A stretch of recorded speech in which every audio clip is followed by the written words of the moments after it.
I don't know what the conversation was when they were like, all right, the first 2 minutes of this episode, we have to just go over the top insane, like trauma levels of insanity. I mean, between the vomiting and Keith's incident in the tent, this was the funniest opening to possibly anything Danny McBride has done. This is Pulp Mythos. I'm Brian here with Larry and Spencer, and we are talking about the Righteous Gemstones, season 2, episode number 7. Full spoilers ahead, but I mean, that opening, like, like that opening, man. Well, and we were just talking about it beforehand, and I said I was going to repeat it just because I couldn't stop laughing. Brian texted me a picture of or the GIF of, was it Team America, Yeah, or yeah, vomiting everywhere, and you just talked about the trauma stuff, and I said I love people vomiting on TV, and the sound of people gagging like that makes me laugh so fucking hard. Like, it makes me laugh hysterically, and you were just telling me you're in for a treat. And then it started. It happens from the jump of the episode, and I'm like dying laughing immediately. And I was sitting down to eat dinner because I didn't watch it on Sunday because of the Super Bowl and stuff. But I'm sitting down just eating, and my wife is sitting there watching. She's like, "Oh no, I can't." And then she kind of makes like a little gag noise, and I start dying. It made it 100 times funnier where I had to like pause it, and I couldn't finish it right away because I couldn't stop laughing. I was laughing so damn hard. And then, like you mentioned it, BJ just starts vomiting everywhere too, and it's just splashing off the pavement, and it's just so good. But yeah, it was funny, yet it was like, it did make me kind of, gag a little bit too, but because it was so real, but it was still funny, you know. Like you two told me about it beforehand. Well, at least I was in on the group text that y'all were sending, but still, it was a very, just like, 'cause if you've ever been in a scenario like that, it's I mean, few and far between, sure, but it was a little too real. It was funny because I was going to I'll watch the Super Bowl, and my sister, she watches the show with her husband, and she texts me and she's like, "Have you seen Righteous Gemstones?" And I was like, "No, I'll watch it either later tonight or in the morning." And she's like, "Well, you have to watch at least the first 2 minutes." And I was like, "What?" She's like, "I'm telling you, you have to watch the first 2 minutes." So then I was like, "All right, I'm going to watch it." And so I watched the whole episode. And what was crazy is she told me that I assumed when the vomiting sequence happened, I'm like, okay, that's what she meant. I laughed and I was, it was great. I had no idea that the very next scene, the Keith scene, was going to happen, which was equally as over the top and insane, where he's in the tent and he gets poked in the eye. And at that point, I'm like, oh my god, what is this episode? And then I had no idea that the episode, the final, 5-10 minutes, was just going to be this over the top, straight up 80s style action film, including a dirt bike, you know, battle, and yeah, they went for it in this episode. But going into the um the meat of the episode being sort of the buildup of them trying to stop these assassins. Eli is in the hospital. He's still alive, and they're trying to figure out who it is that tried to kill him, and so they set this elaborate trap. That's one of the main plot lines of the episode. There's a few little details I want to go into, but basically just that. What are your guys' thoughts on sort of that whole storyline? Yeah, that motorcycle chase and everything. We were saying that was a possibility due to, well, just due to Gideon's training. We were maybe not sure, what side of it he was going to be on because we hadn't seen him for most of the season. I think since what, episode 1. So it was a little, it wasn't clear whether or not he was involved in this plot or anything, whether he was working with them or whether he was going to be the guy to take them down like he did just now. But we kind of saw like, okay, well, that opening scene in episode 1 where we see him come in and he's on his dirt bike and everything, that seemed to be foreshadowing something, and it was a pretty cool scene. That said, it's I'm surprised they took them all down in this episode. I thought it would be them getting a few and getting some clues, and then maybe, next episode or episode after, we find out it's like you said, the listens. I still think it's the listens. I'm pretty certain. Yeah. I did start because you guys had a theory, I forget which one, about Gideon maybe being involved in something, and the whole scene where he was talking about wanting to go to Atlanta to be a stuntman. That scene sort of made me question, like, hey, what is Gideon up to, or what's going on with this character? And then finally, it showed that I think no, he would, he's. I don't think he's involved. At least, I don't think he's involved. I mean, he could be, but Same. we get the little showdown at the end, which was cool. But yeah, I don't know. Yeah, I think that they're referencing when he keeps talking about wanting to be a stuntman. This episode just kind of showed how passionate he is about those kind of things. Watching him weaving in and out of traffic on essentially a semi-street legal dirt bike, flying around and zapping people with a cattle prod and using it like a joust, and then shove it in then he Indiana Jones the last person and shoved it in the front spoke. That was cool. Well, my favorite one is, and we were talking about how we think it's the listens. I just hope one of them is Joe Jonas. I hope that the one that like flew over the car and racked himself on the little concrete pillar is like Joe Jonas or something, because it would just, to me, that would be amazing just to have him show back up. I think it'd just be humorous, but I think that that's what they're referencing with Gideon. But there is the one girl with the long blonde hair poking out the bottom of the bicycle helmet or the motorcycle. I don't know why I said bicycle. That would be even funnier. Oh, God, that would have been great had they been wearing bicycle helmets instead of motorcycle helmets. But I think it would indicate her, but it doesn't have to. It could be any female with long blonde hair. Just I got long blonde hair, dude. Is it blonde currently? Half of it. I haven't actually bleached it.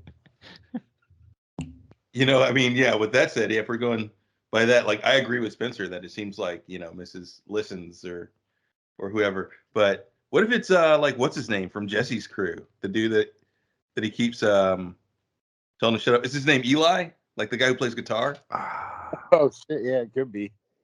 That'd be fun. No, I know who you're talking about. Jesse's girl. One of those guys, he's like one of the head writers and directors of the series. Is it the one that they're always crapping on?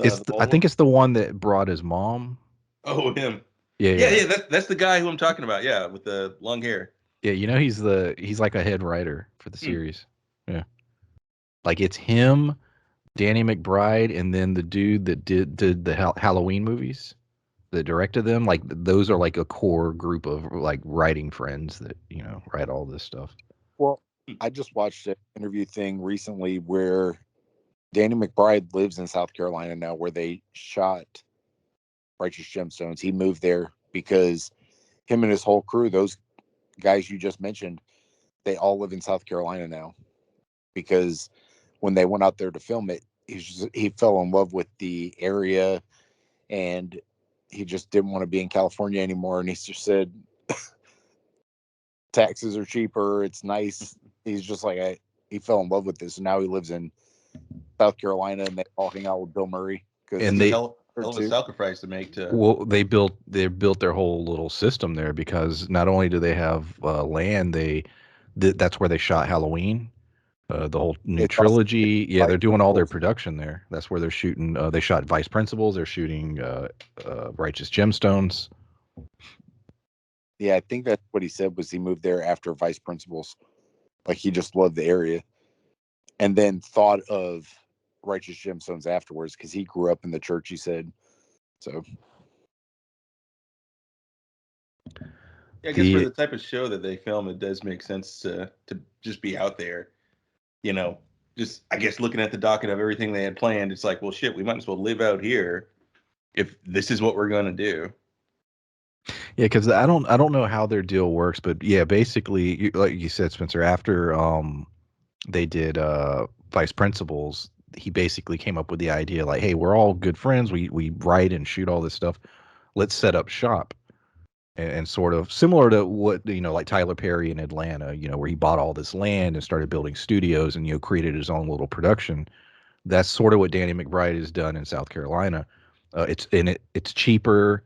I guess he has a deal with HBO, so he's able to, do what he does with them. But like I said, he's not just doing HBO stuff. They did the Halloween films they shot there. And so, I mean, the prices, what it costs to shoot in Hollywood is just insane. And that's why so many people have sort of looked for, they shoot in Canada or now Georgia or South Carolina. It's just cheaper. But let's see here. Baby Billy, my man. He's selling health elixir. So basically Judy takes Tiffany to confront him, and he runs. I love how when that trailer flipped, like that was so ridiculous. But yeah, he's selling this elixir, this BS, which a lot of, if you're familiar with certain channels, sell various products similar to that, and it's just bullshit. But he's just selling for $100 a pop, and then what, $60 for refills? To refill, yeah. I don't know. I couldn't stop laughing when he was selling it, when he was giving the pitch for it. He said after he pays all his people, and scientists, he's like, I don't make a dime or whatever. And I was like, oh my God. Well, when he said when he pays his scientists, that was the line that cracked me up. Yeah, like Baby Billy's got a team of scientists making health elixir. But he runs off, and we have the Harmon sort of confrontation. Thanks to some listeners, we were told that in the IMDb it shows that there is an actor that is cast for Harmon, and that I guess he'll be appearing next week. My assumption is Baby Billy's going to him. That's my guess. Any thoughts on that storyline? What's Tiffany going to end up doing? Is he going to come back to her, or is she going to stay with Judy and BJ?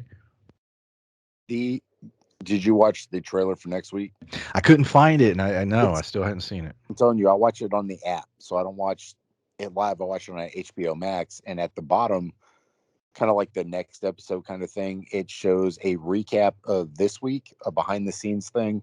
Then it shows a sneak peek for next week, and they show, dude, there's this scene where she's sitting in a tree, like on a tree branch, and Judy is, I think it's Judy and BJ are talking to her, and she just like hops down out of this tree 6 feet in the air, 19 months pregnant, and hits the ground and hops on a bus. So she's going to stay with her parents, is how they portrayed it, was that's what was going to happen. So I'm not sure if her story is just over, or if they just kind of,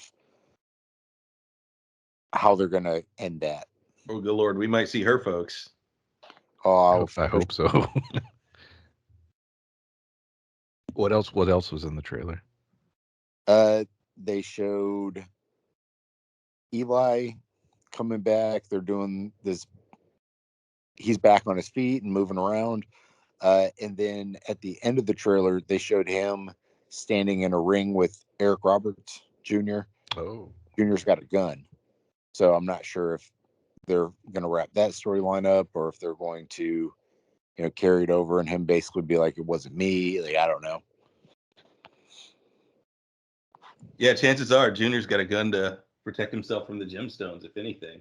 Yeah, because he just they ran up on him like 40 deep, threatening, and that was they referenced that in this episode as well, when he kept calling out his one friend. Well, did you say you were going to do that thing to him? Yeah. Well, it was funny. He's pushing the blame that the retaliation was his fault because he said that. Did you notice in that scene all the bodyguards all around the room protecting Jesse? Like they were behind him, on the sides and the back. Well, and that was great when he was in the right when he finally kicked everybody out of the hospital, and then of course the who we think is the listens show up. But like you said, he's standing in the hospital room. There's 2 at the front door. There's like 19 in the hallway. They're all surrounding the elevator when Gideon shows up, and he's just standing in the midst of 18 bodyguards trying to be the hero. He got so mad, dismissed them all, and it still went down. It was still going to happen, but made the scene way more interesting. I wasn't sure what that was going to be after the bodyguards left, but Gideon showed up, almost getting himself shot, and then I kind of got excited when he showed up because I knew there was going to be action because he showed up, but I didn't know it was going to be the motorcycle thing. I thought it was due to he's got all those karate trophies and everything. I thought he was going to be going through the through the halls fighting them, like just pulling off what Steven Seagal used to be back in the day.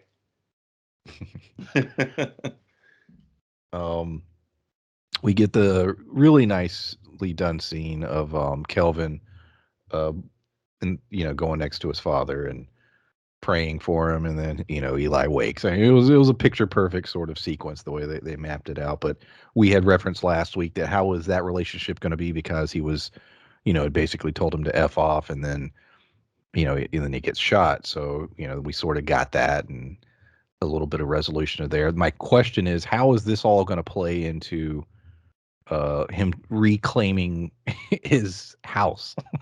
The God Squad is still. Oh, is that in the trailer? Yeah, oh, okay. A little bit. Because was I right about how it happens? I just want to know that much. Am I right about them?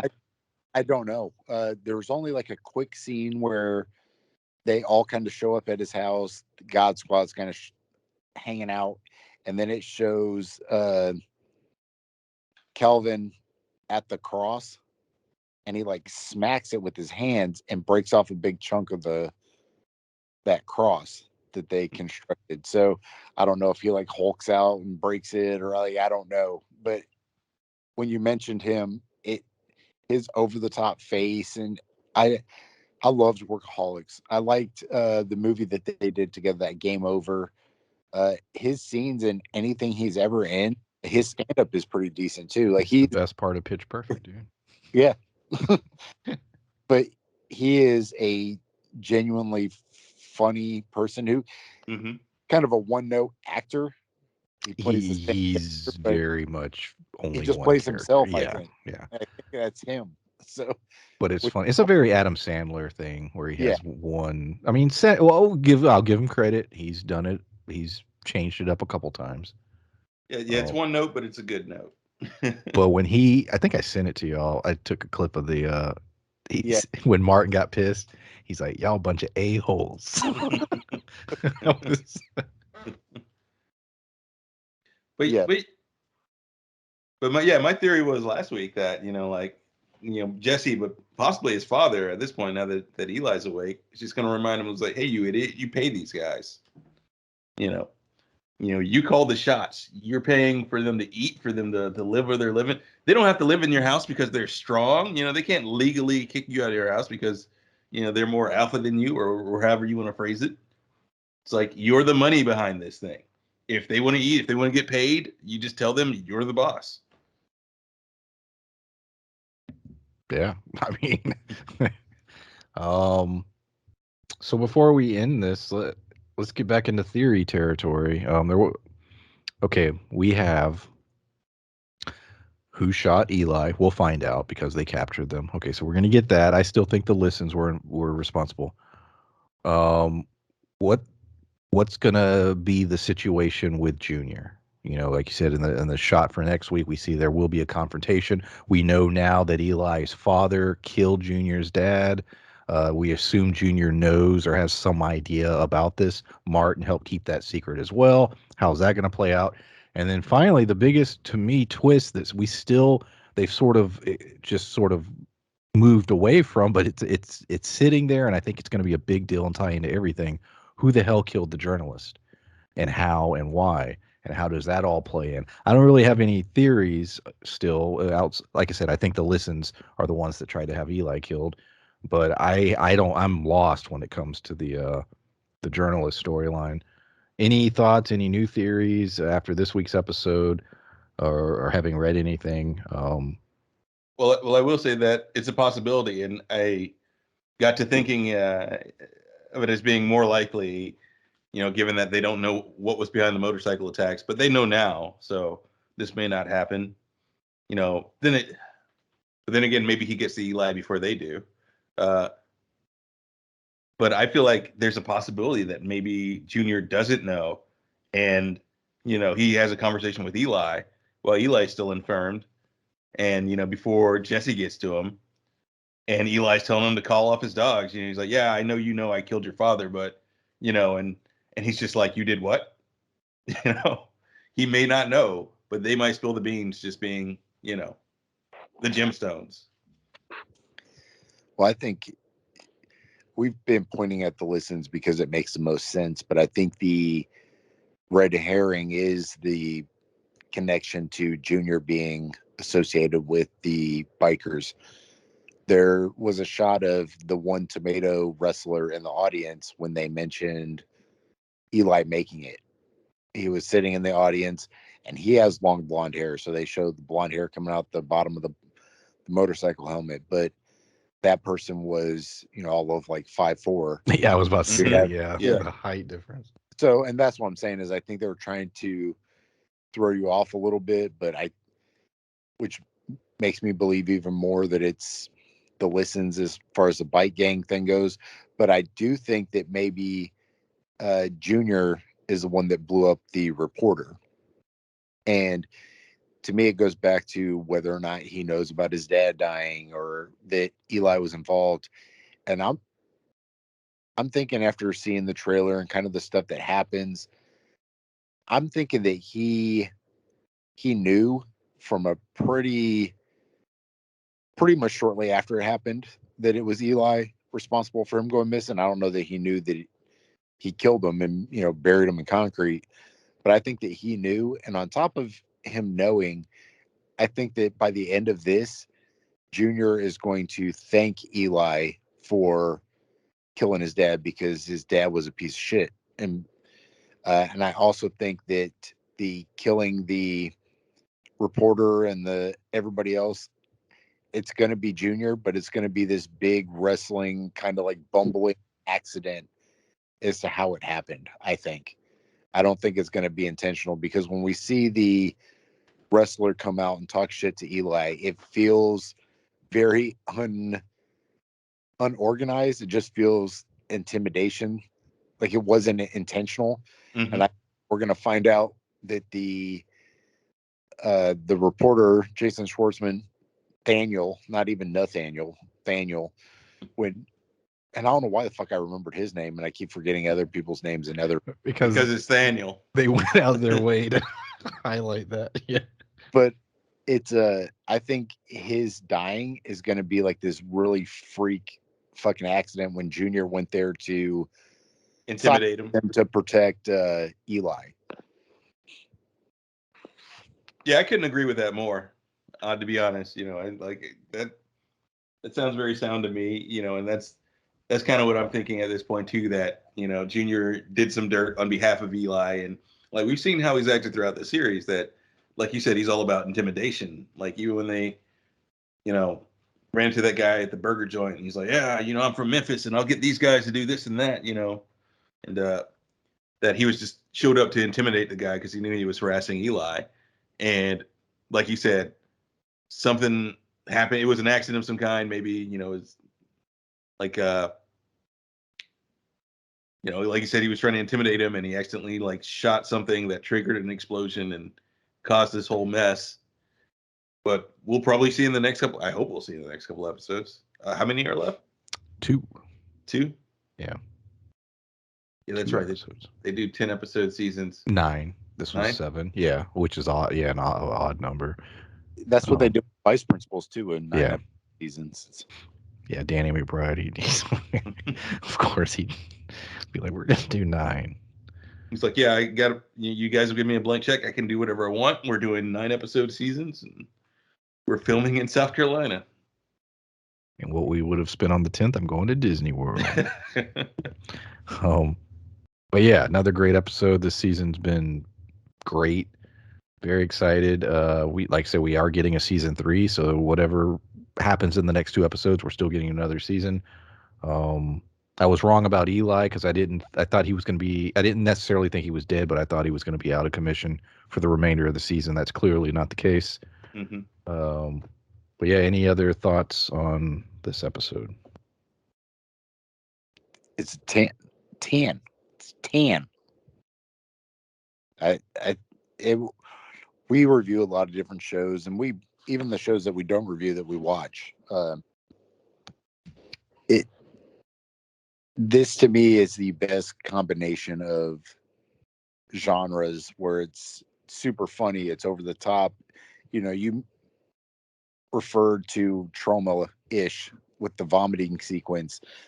There's so many aspects of this show that I love, but I love puzzles. I love trying to figure shit out. So on top of it being entertaining and funny and over the top, and there's these real hammed up sequences, but it's all wrapped in this mystery that I'm still trying to figure out. And to me, this is one of my favorite shows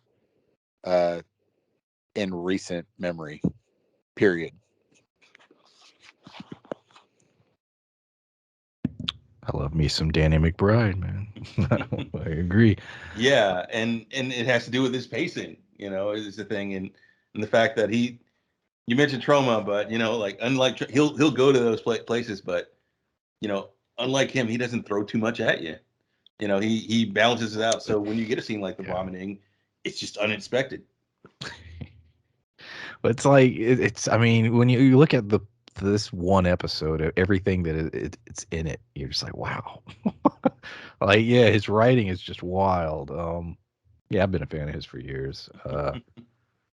Loving this show. Very excited about the next 2 episodes. We got a lot of other content on the channel. We got Big Sky coming back up. We got Snowfall, which I can't wait. We'll be covering every single week of that. We got Raised by Wolves on the channel. Go check that out. 1883 on the channel. But yeah, appreciate everyone listening, and we will see y'all next time. Bye. Bye.